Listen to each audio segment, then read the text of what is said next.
우리가 살아가다 보면 여러 가지 즐거움과 기쁨, 물론 슬픔을 느낄 때도 있지만 즐거움을 맛볼 때가 많이 있습니다. 그 중에서 내가 좋아하는 사람이, 내가 사랑하는 사람이 뭔가 조그만한 것을 이렇게 보잘것없는 것을 해주더라도 그걸 막 기뻐하고 좋아하고 하는 그 모습을 보는 그 즐거움이 있더라고요.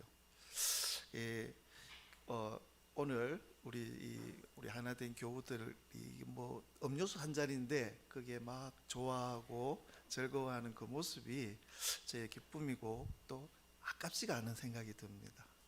아까 카드가 딱 들어왔을 때는 하다가 근데 이렇게 막 좋아하고 즐거워하는 모습을 보니까 그 마음은 사라지고 제 마음이 참 좋습니다. 그래서 언제나 우리 하나님께서 우리 하나된 교회에 이 넘치는 부어주시는 사랑이 언제나 넘치기를 또한 축원드립니다. 오늘 이 짧은 본문의 말씀, 근데 이 불효하는 자식에 대한, 패역한 자식에 대한 어떤 징벌에 관한 말씀인데 이게 단순히 불효에 대한 말씀이 아니라는 겁니다. 우리가 하나님과 분리되고 끊어지면서 제일 먼저 나타난 그 죄의 정상 중에 하나가 이 불효입니다. 그래서 불효의 적극적 표현이 불순종 아니겠습니까? 그래서 이 효의 문제는 신앙의 문제고 또 신학의 문제이기도 하고 인간의 죄를 가장 적나라하게 반영하는 태도입니다. 그래서 우리 그리스도인들은 효도하게 되어 있습니다. 그래서 하나님께로 돌아온 백성으로서 이것이 가장 적극적인 열매여야 하기 때문입니다. 그래서 우리가 효의 문제를 어떤 도덕적인 어떤 그 윤리적인 어떤 그런 개념이나 차원에서 접근할 수 있지만 이 효의 문제는 인간관계의 인간 도리에서만 머무는 문제가 아니라는 겁니다. 인간이 하나님을 떠나 죄를 지으면서 나타나는 적극적인 정상이 불효고 그 열매가 불순종이라는 거예요.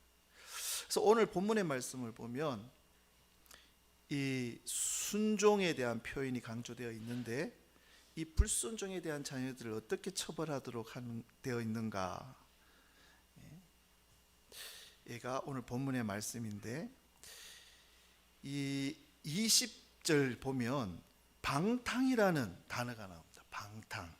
그리고 술이라는 그 단어가 이 두 개념이 서로 연결되어서 등장을 하고 있습니다. 그래서 이 패역한 아들, 부모에게 불순종하는 패역한 아들은 이 동네 한복판에 끌어다가 돌로 쳐 죽이도록 되어 있습니다. 왜 이렇게 엄한 벌로 결말을 맺게 했을까? 이게 불효의 문제는 하나님과의 연결된 문제일 수밖에 없기 때문입니다. 그래서 우리가 이 얘기에서 놓치지 말고 지나가야 할 그것이 방탕이라는 개념입니다. 여러분, 우리 이제 방탕이라는 말을 많이 들었는데 성경의 이 방탕의 개념은 우리가 신명기서에 보면 이 신명기 첫 장 할 때 말씀드린 부분이기도 한데 이 이스라엘 백성들이 출애굽에서 가나안 땅에 가는 여정에서 그 길이 10하루길이었습니다. 그런데 10하루길을 그 사람들이 40년에 걸쳐서 갔다는 겁니다. 그 이유가 어디에 있었습니까? 바로 불순종에 있었다는 거예요. 10하루길이면 갈 그 길을 40년을 돌아다닌 거예요. 성경은 그것을 낭비라고, 허비라고, 그리고 방탕이라고 말합니다. 그래서 성경에 보면 성경에서 제일 우리 무서운 죄가 이 시간을 낭비하는, 세월을 낭비하는 이것을 성경에서는 무서운 죄로 다루고 있습니다. 그래서 방탕. 그러면 왜 이스라엘 백성들이 이 방탕의 시간 40년이나 돌아다녔을까? 그래서 불순종이라는 겁니다. 근데 신명기 21장에 이 방탕이 무엇과 연결되어 있냐면 술에 잠긴 자와 연결이 되어 있습니다. 그래서 에베소서 5장 18절에 보면 술 취하지 말라 이는 방탕한 것이니 오직 성령의 충만함을 받으라. 술과 성령이 어떤 관계가 있을까? 우리가 이제 교회에서 전통적으로 술을 먹지 말 것을, 근데 보면 요즘에는 맥주 같은 거는 그냥 음료수처럼 이렇게 다 마시더라고요. 근데 이게 술에 물론 장점도 있지만 단점이 어디에 있습니까? 이게 술이 우리 몸에 들어가게 되면 이게 우리의 신경 조직, 그죠? 그 알코올이 이것을 장악한다라는 거예요. 그래서 지배를 합니다. 그래서 술이 하는 역할이 뭐냐? 장악하고 지배한다라는 거예요. 그래서 이게 술에 취하게 되면 이게 사람이 어떤 자기의 어떤 이 통제 밖에 이렇게 사람이 되지 않습니까? 그래서 술에 막 떡이 된 사람을 보면은 사람으로 취급하지 않고 뭐 개라 그러든지 그렇게 하지 않습니까?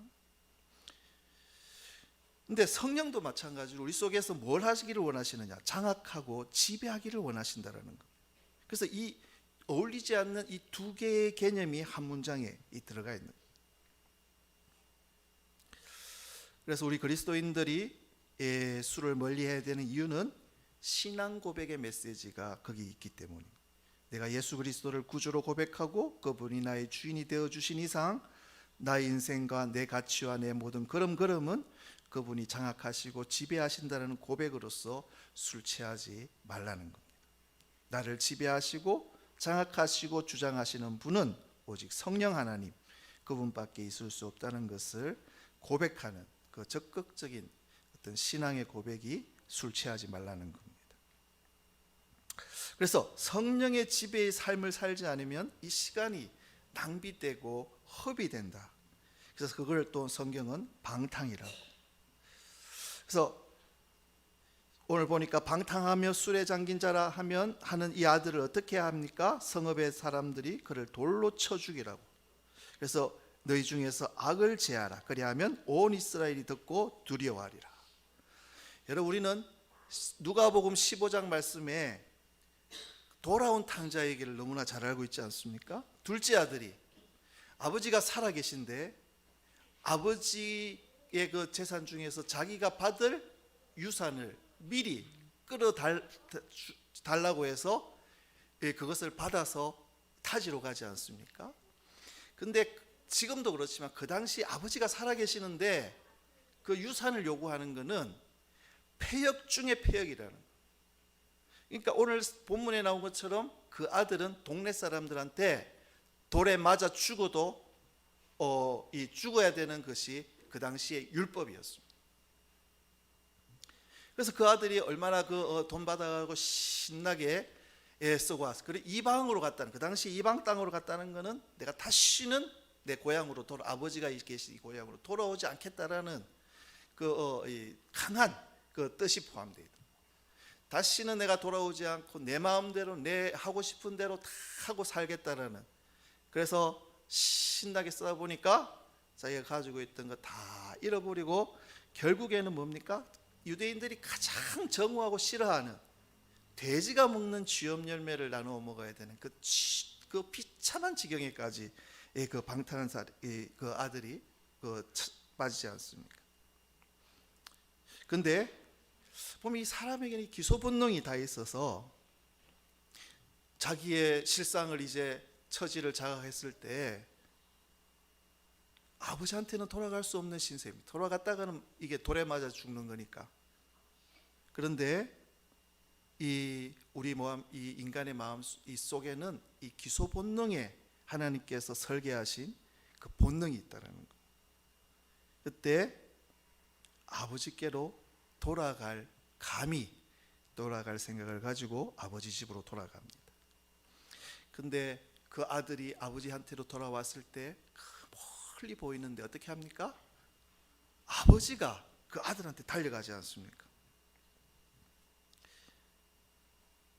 보통 우리가 생각하기로는 그렇게 쫄딱 망해가지고 돌아오면 뭐 다리몽댕이가 아니지, 차라리 보고 싶어 하질 않아요. 그냥 너는 내 자식 아니니까 그냥 외면해버리지 않겠습니까? 근데 아버지는 달려갔습니다. 달려가서 그 아들을 껴안아 버립니다. 근데 그것이 왜 아버지가 그렇게 할 수밖에 없더냐? 만약에 동네 사람들이 그 아버지보다 먼저 보고 그 자식을, 아버지의 재산을, 유산을 먼저 받아서 간 자식이 동네 사람들의 눈에 발견되면 동네 사람들이 그 아들을 가만두지 않는다는 겁니다. 돌을 들어서 저 패역한 자식, 폐류나 해서 돌을 던져서 그 아들을 죽이도록 되어 있는 것이 그 당시의 율법이었기 때문에 아버지는 그 자식이 돌에 맞을까 봐 달려가서 끼안아 버리는 거예요. 누군가 돌을 던져도 그 자식을 보호하기 위해서. 여러분, 십자가에서 예수님께서 달려 돌아가신 것도 그거 아닙니까? 예수님께서 죽을 우리를 대신해서 달려와서 안아버리고 덮어버리고 당신을 십자가에 못 박아 버리신, 죽으신 것이 그 내용이라는 것.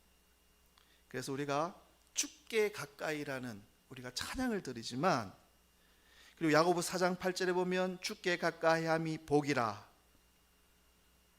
여러분, 우리는 그분께 가까이 할 수 없는, 가까이 할 수 없었던 죄인인데 하나님께서 아들을 이 땅에 보내셔서 우리에게 먼저 뛰어오시고 달려오시고 우리를 안아주신다는 거예요.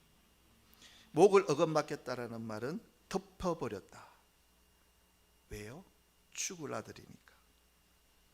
여러분, 오늘도 하나님 우리에게 가까이 달려오고 뛰어오시고 달려오시는 줄 압니다. 여러분, 우리가 이 자리에 나온 것, 우리가 하는 것, 우리가 찾아 나온 것처럼, 내가 죽게 나온 것처럼 우리가 착각하기 쉽지만 우리가 이 자리에 나오는 것도 주님이 우리에게 찾아오신 사건이라는 겁니다. 이러한 보혈이 흐르는 주의 복음이 일터에서, 가정에서, 일상에서 매일매일 주께 가까이 함으로 그 은총을 누리는 우리 하나된 교우 되시기를 축원드립니다. 하나님께 가까이 함이 야고보 4장 8절 하나님을 가까이 하라 그리하면 너희를 가까이 하시리라. 하나님이 우리를 찾아오신 사건, 여러분 이것을 경험하는 복된 여러분 되시기를 축원드립니다. 기도하겠습니다.